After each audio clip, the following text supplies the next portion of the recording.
Hi guys, Ameerah here. Today I am making something very dear to my heart. If I could get away with eating cake every day for the rest of my life with absolutely no consequences, it would be vanilla cake. There is just something about it that makes me so happy. It is uncomplicated. It does not have a lot going on in terms of ingredients, but it bangs. Top 10 greatest food invention of all time. So to make this cake, we need a large bowl because this butter is kind of a lot. I'm going to cream my butter first for about 1 minute before adding my sugar and then cream for 2 to 3 minutes on high speed. You may be able to pull this off without a hand mixer, but man, your hand is going to hurt really bad. After that, I am going to add my eggs one at a time, fully mixing before adding the next. I use 3 whole large eggs. I use 3 large whole eggs, 3 whole large eggs. Which one comes first? Anyway, I use 3 whole eggs, large size, and 2 egg whites, then the vanilla extract and some vegetable oil. Because of how simple these ingredients are, I advise that you use the best quality butter and vanilla extract you can afford. Remember to scrape down the sides of your bowl because this guy does not like to stay put. For my dry ingredients, I have flour, of course, some salt, baking powder, and baking soda that have been combined, and for my wet ingredients, I have buttermilk. I will alternate between my dry and wet, starting with the dry and ending with it.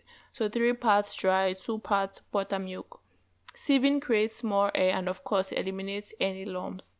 Why do some recipes call for alternation, you may be wondering? Well, if you add all your liquid ingredients at once, you may overwhelm your batter and cause it to separate. Adding all your dry ingredients will make your batter thicker, which will be difficult to mix, and then you overmix in the process, and that way you get a tougher cake.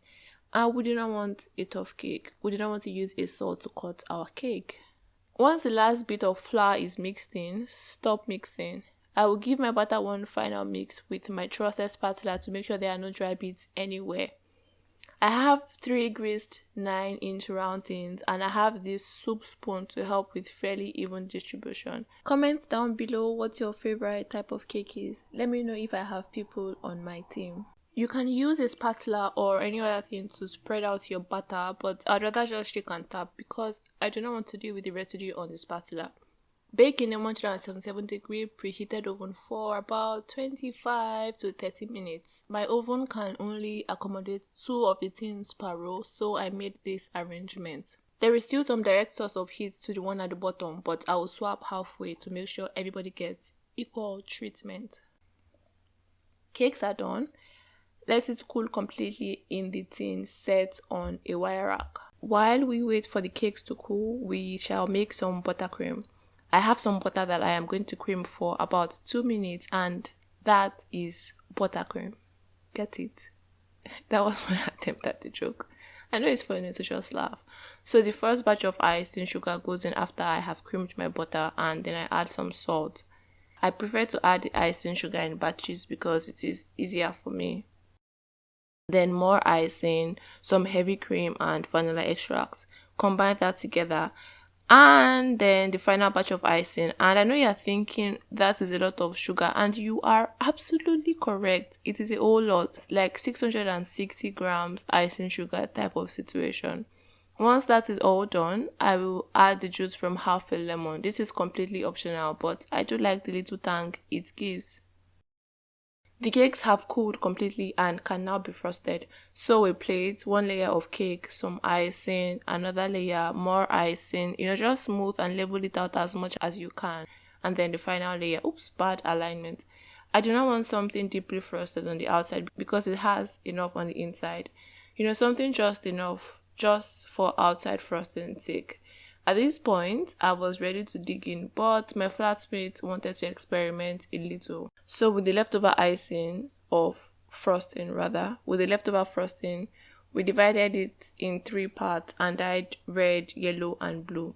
Is this even red? Kind of looks like pink to me. We have some plastic wrap, and each colored frosting goes side by side and rolled into one log. Our goal is to have those multicolored piping from one piping type thing. I'm not sure this explanation makes sense, but you'll hopefully get what I mean soon. I let her take full control because 1, I am design challenged, and 2, she was a mastermind and was way excited than I was. After some piping tries, she was ready. I think she did a good job for the first time. So yeah, I was supposed to chill the cake in the fridge for at least 1 hour to let everything set nicely and to get a cleaner cut. Guys, I am not a very patient person when it comes to food, especially dessert, especially vanilla cake. So I did not wait. I mean, who cares if it's a little messy? So, what do I think? You guys already know how I feel about this cake. Of course, I love it. It is my best cake in the entire world. Sometimes I eat some other type of cake and I'm like, maybe this is my newfound love, but somehow I always go back to this. It is also possible that I love this cake so much because this is the first thing I ever baked with my sister over 15 years ago, if my memory serves me correctly. And I think I brought the cakes out 1 or 2 minutes too early, but it didn't really taste in any way. It is a whole lot of sugar, and maybe I will swap the buttercream for whipped cream the next time, just to tone things down a bit. I love vanilla cake anytime, any day. It is my number one cake, and I am still waiting for that cake that would dethrone it. So yeah, guys, that is it for today. Thank you guys for watching. Please like, subscribe, and all those good stuff. See you next week. Bye.